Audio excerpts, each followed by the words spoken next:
Our first story is called The Wrong Voice. It began halfway through a 10th grade English class on a completely normal Tuesday afternoon. The announcement came over the school's intercom system. The voice of the principal, calm, almost casual. Teachers, please initiate lockdown procedures. This is not a drill. The teacher, Miss Adams, didn't hesitate. She was a veteran educator who had been through this dozens of times. She walked to the door, locked it with a solid click, and then flipped off the overhead lights. The classroom was plunged into a dim grayness, with only the afternoon sun filtering through the blinds. The students, well practiced, moved without a word. They slid from their desks to the floor, their backs pressed against the cold cinder block wall, far away from the door and windows. Silence fell. The only sounds were the soft breathing of 25 teenagers and the distant hum of the school's ventilation system. 1 minute stretched into 5, then 10. The initial adrenaline started to fade, replaced by a dull, anxious boredom. Some students exchanged nervous glances in the gloom.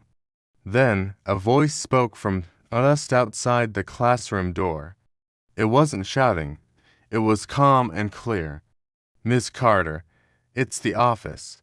You can unlock the door now." The students looked at their teacher. Miss Adams hadn't moved a muscle. She stayed seated on the floor with them, her expression unreadable. The voice was professional, authoritative. It sounded exactly like a school administrator making an announcement, but something felt deeply wrong. The school had never, ever used a person-to-person announcement like this to end a lockdown. The all-clear always came from the central intercom, broadcast to the entire school at once. The voice spoke again, a little louder this time, a hint of impatience in its tone.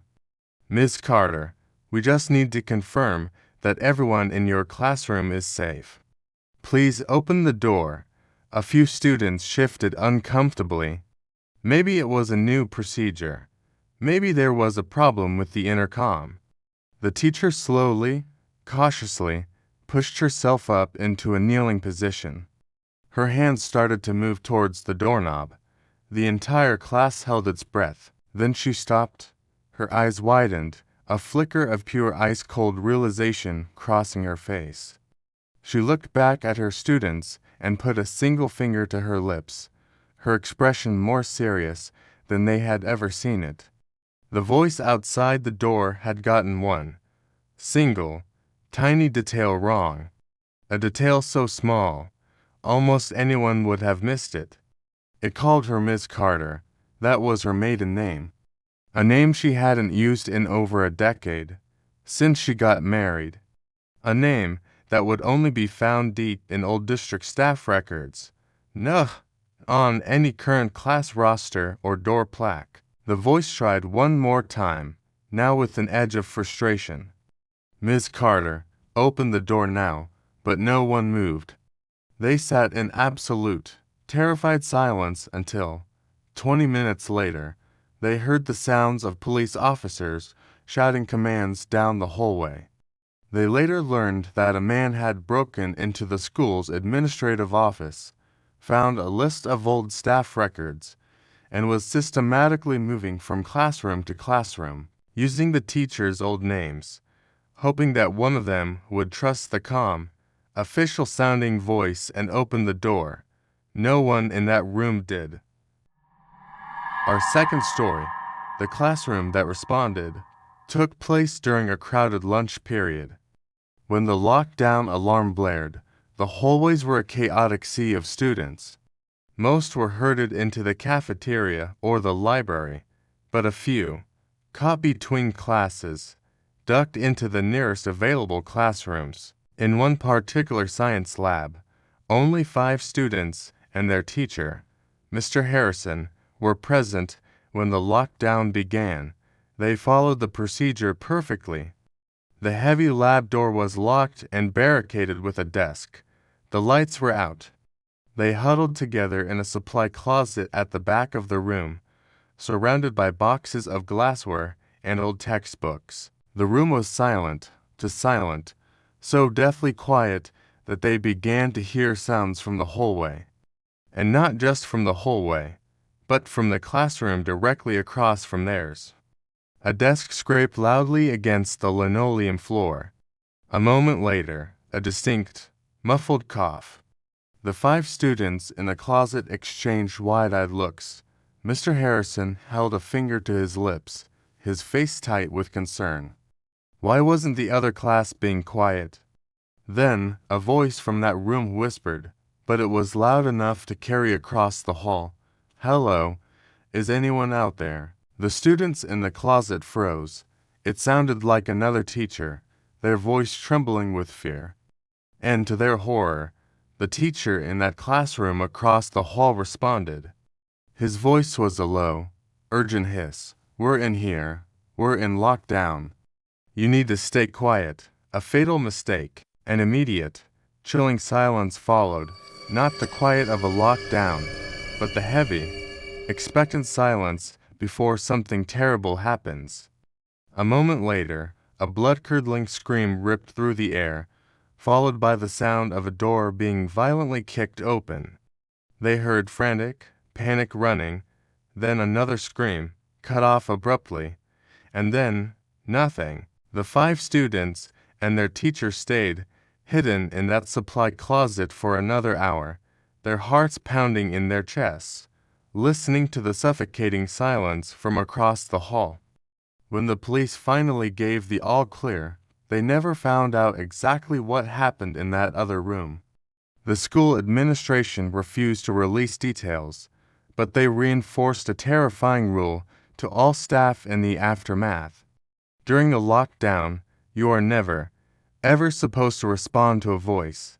You don't answer knocks. You don't answer whispers. You don't confirm your presence, because whoever hears you is already too close. Our final, and perhaps most unsettling story, is called The Bathroom Stall. The day had started with a routine fire drill. Students were filing out of the building and onto the athletic fields when a different, more urgent alarm began to sound. A lockdown, but the school was already in chaos. Students were scattered everywhere, unsure of where to go. One girl, a junior named Maya, found herself near a small, isolated bathroom at the end of a long-forgotten hallway. It was her only option. She ran inside, pushed her way into the last stall, and locked the flimsy metal door. Her heart was hammering against her ribs. She remembered what they were told to do if you get caught in a bathroom. Lock the stall, climb onto the toilet, and pull your feet up so they can't be seen. She did exactly that, balancing precariously on the porcelain, pressing her back against the cold tile wall. She stayed completely, perfectly still, trying to control her ragged breathing. A minute passed, then she heard it. The main bathroom door creaked open. Footsteps entered. They were slow, heavy, careful. Each step seemed to echo in the small, tiled room. Someone was checking the stalls. She heard the metal door of the first stall rattle as it was pushed. Then the second, then the third. They were getting closer. They stopped directly in front of her stall. But they didn't knock. They didn't try to push the door. They didn't speak. There was just breathing. A low, steady, raspy sound right on the other side of the thin metal door. Maya squeezed her eyes shut, praying they would just leave. That's when she risked a look down through the small crack between the stall door and its frame. And what she saw made her blood run cold. 2 feet, clad in heavy, worn-out work boots. They were planted firmly on the floor, facing her stall, and they weren't moving. She waited. Seconds felt like minutes. Minutes felt like hours.